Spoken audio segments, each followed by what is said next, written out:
ಬಾಂಧವರೇ, ಏನು ಈ ಮೆರವಣಿಗೆಯಲ್ಲಿ ಬಂದಿರತಕ್ಕಂತ ಎಲ್ಲ ರೈತ ಬಾಂಧವರಿಗೂ ಅನಂತ ಅನಂತ ಧನ್ಯವಾದಗಳು ಮತ್ತು ಸ್ವಾಗತ. ದಯಮಾಡಿ ಎಲ್ಲರೂ ಶಾಂತವಾಗಿ ನಿಂತು ಇಂದಿನ ಈ ಕಾರ್ಯಕ್ರಮವನ್ನು ಯಶಸ್ವಿಗೊಳಿಸಬೇಕು ಅಂತ ತಮ್ಮಲ್ಲಿ ಸವಿನಯವಾಗಿ ಪ್ರಾರ್ಥನೆ ಮಾಡ್ಕೊತಾ ಇದ್ದೀನಿ. ಏನು ತಾಳ್ಮೆಯಿಂದ ಇದ್ದು ಇಲ್ಲಿ ನಮ್ಮ ಹೋರಾಟದ ರೂಪುರೇಷೆ ಏನು, ಇದರ ಬಗ್ಗೆ ನಾವು ಯಾವ ರೀತಿ ಮುಂದೆ ನಮ್ಮ ಸಹಕಾರ ಬೇಕು ಎಂಬುದರ ಬಗ್ಗೆ ಎಲ್ಲ ರೈತ ಬಾಂಧವರು ತಾಳ್ಮೆಯಿಂದ ಕೇಳಿ ಇದಕ್ಕೆ ಸಹಕರಿಸಬೇಕು ಅಂತ ಕೇಳ್ಕೊಂತ, ಈಗ ಏನು ನಮ್ಮ ಈ ಹೋರಾಟ ಸಮಿತಿಯ ಅಧ್ಯಕ್ಷರಾದಂತ ಗೌರವ ಅಧ್ಯಕ್ಷರಾದಂತ ಮಾನ್ಯ ಶ್ರೀ ರಾಮಕೃಷ್ಣಯ್ಯನವರಿಗೆ ಸ್ವಾಗತವನ್ನ, ಅದೇ ರೀತಿ ನಮ್ಮ ಅಧ್ಯಕ್ಷರಾದಂತ ಉಗ್ರಪ್ಪನವ್ರಿಗೂ ಸ್ವಾಗತವನ್ನ ಕೋರ್ತಾ ಇದ್ದೀವಿ. ಈಗ ಹಲವಾರು ಸಂಘಟನೆಗಳ ಪ್ರಮುಖರು ನಾಯಕರುಗಳು ಎಲ್ಲರೂ ಸಹ ಬಂದಿದ್ದಾರೆ. ಅವರೆಲ್ಲರಿಗೂ ಸಹ ನಮ್ಮ ಸಂಘದ ಪರವಾಗಿ ಹೋರಾಟ ಸಮಿತಿಯ ಪರವಾಗಿ ಸ್ವಾಗತವನ್ನ ಕೋರ್ತಾ ಇದ್ದೀವಿ. ಅದೇ ರೀತಿ ನಮ್ಮ ನಾಯಕರಾದಂತ ಮಾಜಿ MLA ಸಾಹೇಬರಾದಂತ ವೆಂಕಟರಮಣಯ್ಯ ಅವರು ಸಹ ಬಂದಿದ್ದಾರೆ.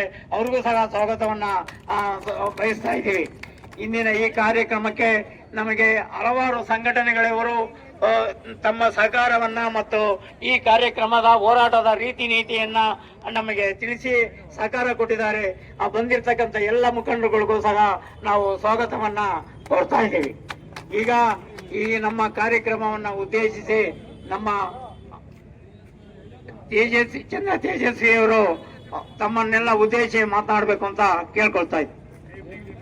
ಬಂಧುಗಳೇ, ನಾನು ಹೆಚ್ಚು ಮಾತನಾಡೋದಿಲ್ಲ, ಯಾಕಂದ್ರೆ ಎಲ್ರಿಗೂ ಬೆಂಬಲಿಸಿ ಮಾತನಾಡಬೇಕು ಅಂತ ಒಂದು ಅಭಿಪ್ರಾಯ ಇರ್ತದೆ. ಆದ್ರಿಂದ ನಾನು ಹೆಚ್ಚು ಮಾತನಾಡೋದಿಲ್ಲ. ನಾನು ಯಾರ ಹೆಸರು ಹೇಳೋದಿಲ್ಲ. ಎಲ್ಲ ಭೂಸ್ವಾಧೀನ ವಿರೋಧಿ ಹೋರಾಟ ಸಮಿತಿಯ ಮುಖಂಡ್ರೆ ಹಾಗೂ ಬಾಧಿತ ರೈತ ಬಂಧುಗಳೇ, ಇವತ್ತು ನಾವು ಅಂಬೇಡ್ಕರ್ ಫೋಟೋ ಹಿಡ್ಕೊಂಡ್ ಬಂದಿದ್ದೇವೆ. ಇವತ್ತು ಇಲ್ಲಿ ಮೆರವಣಿಗೆ ಒಳಗೆ ಅಂಬೇಡ್ಕರ್ ನೀಡಿರ್ತಕ್ಕಂಥ ಸಂವಿಧಾನದಲ್ಲಿ ನಮ್ಗೆ ಬಹಳ ಪ್ರಮುಖವಾದ ಒಂದು ಹಕ್ಕನ್ನು ಕೊಟ್ಟಿದ್ದಾರೆ, ಬದುಕುವ ಹಕ್ಕು. ಇವತ್ತು ಅದ್ಯಾವುದೇ ಸರ್ಕಾರ ಇರಲಿ, ಯಾವ ಪಕ್ಷದ ಸರ್ಕಾರನ ಇರಲಿ, ಇವತ್ತು ಎರ್ರಾಬಿರ್ರಿ ಭೂಸ್ವಾಧೀನ ಮಾಡ್ತಾ ಇದ್ದಾರೆ. ಅದು ಬೆಂಗಳೂರು ಗ್ರಾಮಾಂತರ ಜಿಲ್ಲೆ ಅಂತಲ್ಲ, ರಾಜ್ಯದಲ್ಲಿ ಅಂತಲ್ಲ, ಇಡೀ ದೇಶದಲ್ಲೇ ಈ ಕಾನೂನುಬದ್ಧವಾಗಿ ಇವತ್ತು ಬಲವಂತವಾಗಿ ಭೂಸ್ವಾಧೀನ ಮಾಡೋದು, ಎರ್ರಾಬಿರ್ರಿ ಭೂಸ್ವಾಧೀನ ಮಾಡೋದು, ರೈತರ ಒಪ್ಪಿಗೆ ಇಲ್ಲದೆ ಇರತಕ್ಕಂತ ಭೂಸ್ವಾಧೀನಕ್ಕೆ ಎಲ್ಲಾ ಸರ್ಕಾರಗಳು ಪ್ರಯತ್ನ ಮಾಡ್ತಾ ಇದ್ದಾವೆ. ಅದ್ರಲ್ಲಿ ಸ್ವಲ್ಪ ಒಂದು ಸಣ್ಣ ಪುಟ್ಟ ವ್ಯತ್ಯಾಸ ಇರಬಹುದು. ಆದ್ರಿಂದ ಬಂಧುಗಳೇ, ನಾವಿವತ್ತು ಬೆಂಗಳೂರು ಗ್ರಾಮಾಂತರ ಜಿಲ್ಲೆನಂತೂ ಎರ್ರಾಬಿರ್ರಿ ಭೂಸ್ವಾಧೀನ ನಡೀತಾ ಇದೆ. ನಮ್ಮ ದುರಾದೃಷ್ಟ ಇದೇನೋ ಏರ್ಪೋರ್ಟ್ ಬಂತು, ವಿದೇಶಿ ಎಂತದು ಇನ್ವೆಸ್ಟ್ಮೆಂಟ್ ಬರ್ತಾ ಇದೆ, ಹೂಡಿಕೆ ಬರ್ತಾ ಇದೆ ಅನ್ನೋ ನೆಪದಲ್ಲಿ ಇವತ್ತು ಅಭಿವೃದ್ಧಿ ಮಾಡ್ತೀವಿ, ನಾವು ಕೈಗಾರಿಕೆ ಮಾಡ್ತೀವಿ ಅನ್ನೋ ನೆಪದಲ್ಲಿ ಇವತ್ತು ಕೈಗಾರಿಕೆಗಳ ಹೆಸರಿನಲ್ಲಿ ಇವತ್ತು ಭೂ ವ್ಯವಹಾರ ನಡೀತಾ ಇದೆ. ಭೂಗಳರು ಇದರ ಹಿಂದೆ ಇದ್ದಾರೆ, ನಾವು ಕರಪತ್ರದಲ್ಲೆಲ್ಲ ಹಾಕಿದ್ದೇವೆ. ಇವತ್ತು 2-3 ದಿನದಿಂದ ಪತ್ರಿಕೆಯಲ್ಲಿ ಬರ್ತಾ ಇದೆ, ನೀವು ಗಮನಿಸಿದ್ದೀರಿ. ಯಾರ ಅವನ ಅಂಬಾನಿಗೆ ದಯಮಾಡಿ 2 ನಿಮಿಷ ಮುಗಿಸ್ಬಿಡ್ತೀನಿ. ಅಂಬಾನಿಗೆ 1 ರೂಪಾಯಿಗೆ 3000 ಎಕರೆಯನ್ನು ಕೊಟ್ಟಿದ್ದಾರೆ ಲೀಸ್ ಪ್ರಕಾರ. 1 ರೂಪಾಯಿ 1 ವರ್ಷಕ್ಕಂತೆ. ಅದರಲ್ಲಿ 10 ಲಕ್ಷ ಮಾವಿನ ಗಿಡಗಳಿರ್ತಕ್ಕಂಥ ಒಂದು ಉತ್ಕೃಷ್ಟವಾಗಿರ್ತಕ್ಕಂಥ ಅಸ್ಸಾಂನಲ್ಲಿ ಇವತ್ತು ಭೂಮಿಯನ್ನು ಕೊಡ್ತಾ ಇದ್ದಾರೆ, ಬಿಹಾರದಲ್ಲಿ ಭೂಮಿಯನ್ನು ಕೊಡ್ತಾ ಇದ್ದಾರೆ.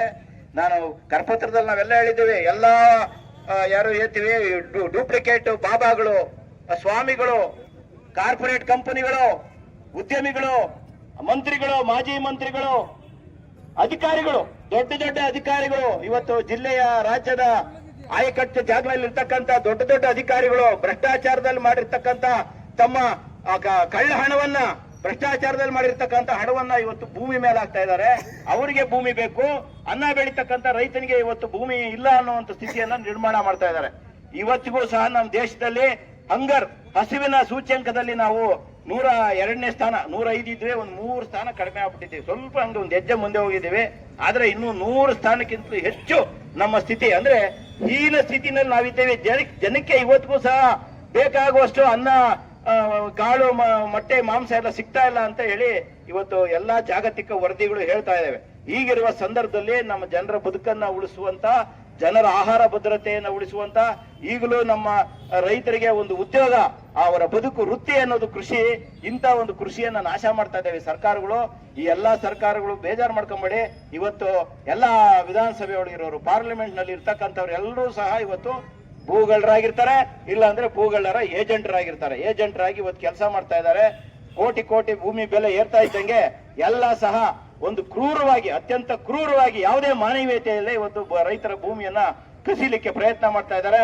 ಇದನ್ನ ನಾವೆಲ್ಲರೂ ಸಹ ಖಂಡಿಸಲೇಬೇಕು. ಇದು ಇಲ್ಲ ಅಂದ್ರೆ ನಮ್ಮ ಬೆಂಗಳೂರು ಗ್ರಾಮಾಂತರ ಜಿಲ್ಲೆ ಒಂದು ರೀತಿ ನರಕ ಆಗತ್ತೆ. ಬೆಂಗಳೂರಿನಲ್ಲಿ ಹೆಂಗೆ ಇವತ್ತು ಜನ ಉಸಿರು ಕಟ್ಟು ಸಾಯ್ತಾ ಇದ್ದಾರೆ, 40% ಜನಕ್ಕೆ ಉಸಿರಾಟದ ತೊಂದರೆ ಇದೆ. ಅದೇ ರೀತಿ ಪರಿಸ್ಥಿತಿ, ಆ ನರಕ ಇಲ್ಲಿ ಸೃಷ್ಟಿ ಮಾಡಬೇಕು ಅಂತ ಹೊರಟಿದ್ದಾರೆ. ನಾವು ಈ ಎರ್ರ ಭೂಮಿಗೆ, ರೈತ ವಿರೋಧಿ ಭೂ ಸ್ವಾಧೀನಕ್ಕೆ ನಾವೆಲ್ಲರೂ ಒಂದು ವಿರೋಧವನ್ನ ವ್ಯಕ್ತಪಡಿಸಲಿಕ್ಕೆ ಇವತ್ತು ಈ ಪ್ರತಿಭಟನೆ ಮಾಡ್ತಾ ಇದ್ದೇವೆ. ಈ ಬೆಂಬಲಿಸಿ ಭಾಗವಹಿಸಿರ್ತಕ್ಕಂಥ ಎಲ್ಲ ಹೋರಾಟಗಾರರಿಗೆ, ಎಲ್ಲ ಬೆಂಬಲ ಮಾಡಲಿಕ್ಕೆ ರೈತ ಪರವಾಗಿ ಬಂದಿರತಕ್ಕಂಥ ಎಲ್ರಿಗೂ ನಾನು ನಮಸ್ಕರಿಸಿ ನನ್ನ ಮಾತು ಮುಗಿಸ್ತೀನಿ. ನಮಸ್ಕಾರ.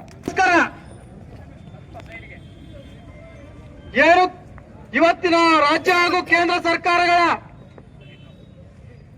ಸರ್ಕಾರಗಳ ರೈತ ವಿರೋಧಿ ಧೋರಣೆಗಳಿಂದಾಗಿ ರೈತರು ತಮ್ಮ ಬದುಕನ್ನ ಬಿಟ್ಟು ಹೋಗೋದಕ್ಕಿಂತ ಮುಂಚೆ ನಾವು ಇದುವರೆಗೂ ಹಾಕಿರ್ತಕ್ಕಂತ ನಮ್ಮ ರೈತಾಪಿ ವರ್ಗ ಕೃಷಿ ಕ್ಷೇತ್ರಕ್ಕೆ ಹೂಡಿರ್ತಕ್ಕಂತ ಬಂಡವಾಳವನ್ನ ಯಾವುದೇ ಸರ್ಕಾರ ಗಣನೆಗೆ ತೆಗೆದುಕೊಂಡಿಲ್ಲ.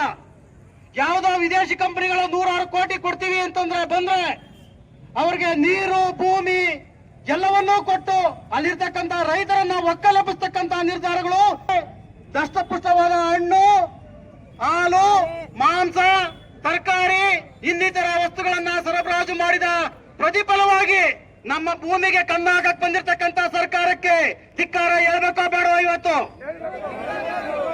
ಈ ಸರ್ಕಾರಕ್ಕೆ ಏನಾದ್ರು ಕಾಳಜಿ ಇದ್ರೆ ಇಂಥ ಯೋಜನೆಗಳನ್ನ ಕೈಬಿಟ್ಟು ಬೆಂಗಳೂರು ಮತ್ತೆ ರಾಮನಗರ, ಬೆಂಗಳೂರು ಉತ್ತರ, ದಕ್ಷಿಣ ಅನ್ನೋ ಹೆಸರಿನಲ್ಲಿ 62,000 ಕೃಷಿ ಭೂಮಿಯನ್ನ 62,000 ಕೃಷಿ ಭೂಮಿಯನ್ನ ವಿಶೇಷ ಟೌನ್ಶಿಪ್ಗಳಿಗಾಗಿ ಮೀಸಲಾಗಿ ಅದನ್ನ ನೀಲಿ ನಕ್ಷೆಯನ್ನು ತಯಾರು ಮಾಡಿ ಇಟ್ಕೊಂಡಿದ್ದಾರೆ. ಅದರಲ್ಲಿ ರಾಮನಗರದ ಸಿಂಹಪಾಲು, ಬೆಂಗಳೂರು ಗ್ರಾಮಾಂತರದ 20,000ಕ್ಕೂ ಹೆಚ್ಚು ಎಕರೆ ಭೂಮಿಯನ್ನ ವಿಶೇಷ ಟೌನ್ಶಿಪ್ಗಳಿಗೆ ಆಡೋದಿದೆಯಲ್ಲ, ಅದು ನಿಜವಾದ ಅಭಿವೃದ್ಧಿ. ಭಿಕ್ಷೆ ಕೊಡೋದಲ್ಲ, ಭಿಕ್ಷೆ ಬೇಡೋದನ್ನು ತಡೆದು ಒಳಗೊಳ್ತಕ್ಕಂತ ಶಕ್ತಿಯನ್ನ ನೀಡ್ತಕ್ಕಂಥದ್ದು ರಾಜ್ಯದ ಅಭಿವೃದ್ಧಿ. ಅಂತ ಅಭಿವೃದ್ಧಿಯನ್ನ ಮರೆತು ಈ ಭಾಗದ ಕೃಷಿ ಭೂಮಿಯನ್ನ ಯಾರ್ಯಾರು ಕೇಳ್ತಾರೋ ಎಲ್ಲರಿಗೂ ನೀನ್ 1,000 ಕೋಟಿ ಬಂಡವಾಳ ಹಾಕ್ತೀಯಾ, ಬಾ ನಿನ್ಗೂ 1,000 ಎಕರೆ ಕೊಡ್ತೀನಿ ಅಂತಕ್ಕಂತ ಭೂಮಿ ಹಕ್ಕನ್ನ ಕೊಡೋದಿದೆಯಲ್ಲ, ಅದು ಈ ರೈತ ಕುಲಕ್ಕೆ ಮಾಡ್ತಕ್ಕಂತ ಮಹಾನ್ ಮೋಸ. ಕಳೆದ ಸರ್ಕಾರ ಅಧಿಕಾರದಲ್ಲಿದ್ದಾಗ ಇದೇ ಸರ್ಕಾರ ಹೇಳಿತ್ತು, ಏನು ಕೃಷಿ ಏತರ ಜನ ಇದ್ದಾರೆ ಅವರಿಗೆ ಕೃಷಿ ಕೊಂಡ್ಕೊಳ್ಳೋದಕ್ಕೆ ಅವಕಾಶ ಕೊಟ್ಟಿದೆ ಆ ಸರ್ಕಾರ. ನಮ್ಮ ಸರ್ಕಾರ ಅಧಿಕಾರಕ್ಕೆ ಬಂದ ತಕ್ಷಣ ಆ ಒಂದು ಕಾನೂನನ್ನು ನಾವು ತಿದ್ದುಪಡಿ ಮಾಡಿ ರೈತರ ಜಮೀನು ರೈತರಲ್ಲೇ ಉಳಿಯತಕ್ಕಂತ ಕಾನೂನನ್ನು ಜಾರಿಗೆ ತರ್ತೀವಿ ಅಂತ ಹೇಳ್ತು ಇದೇ ಸರ್ಕಾರ. 2.5 ವರ್ಷ ಆದ್ರೂ ಆ ಮಾತನ್ನ ಮರ್ತಿದ್ದಾರೆ ಸರ್ಕಾರ. ಚನ್ನರಾಯಪಟ್ಟಣದ ಹೋರಾಟ ಮತ್ತೆ ಜ್ಞಾಪಿಸಬೇಕಾಗುತ್ತೆ.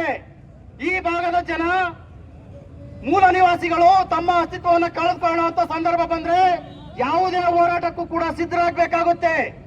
ತಮ್ಮ ಅಸ್ತಿತ್ವವನ್ನು ಕಳೆದುಕೊಂಡು ದೇಶದಲ್ಲಿ ವಿದೇಶಿಯರಾಗಿ ತಮ್ಮ ಊರಲ್ಲೇ ತಾವು ಪರಕೀಯರಾಗಿ ಬರತಕ್ಕಂತ ದಿನಗಳು ಬರದೆ ತಡಿಬೇಕು ಅಂದ್ರೆ ನಾವೆಲ್ಲ ಏನು ಬಂದಿದ್ದೀರಾ, ರೈತಾಪಿ ವರ್ಗ, ಮಹಿಳೆ ವರ್ಗ ಎಲ್ಲರೂ ಕೂಡ ತಮ್ಮ ಕಿಚ್ಚನ್ನ ಮತ್ತಷ್ಟು ಹೆಚ್ಚಿಸ್ಕೊಳ್ಬೇಕಾಗುತ್ತೆ. ನಿಮ್ಮ ಈ ಕಿಚ್ಚು ವಿಧಾನಸೌಧದಲ್ಲಿ ಹೊಗೆ ಆಡಬೇಕಾಗುತ್ತೆ.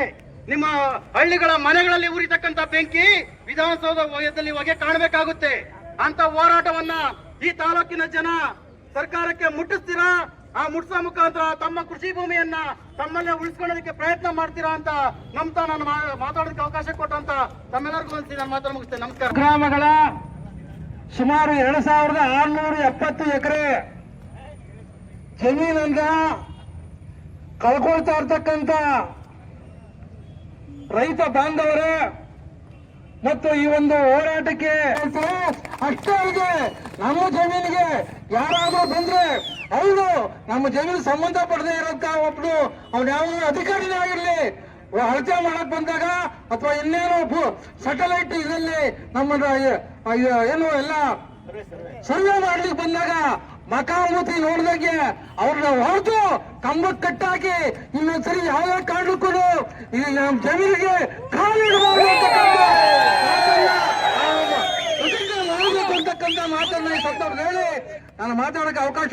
ನೆಲಮಂಗಲ ಭಾಗದಲ್ಲಿರುವಂತಹ ನೆಲಮಂಗಲ ತಾಲೂಕಿನ ಬಹುಭಾಗ ಎಲ್ಲ ಸುಮಾರು 5 ಲಕ್ಷ ರೈತರು ಆ ಹಿಂದಿನ 10 ವರ್ಷಗಳಲ್ಲಿ ಆತ್ಮಹತ್ಯೆ ಮಾಡಿಕೊಂಡಿದ್ದಾರೆ.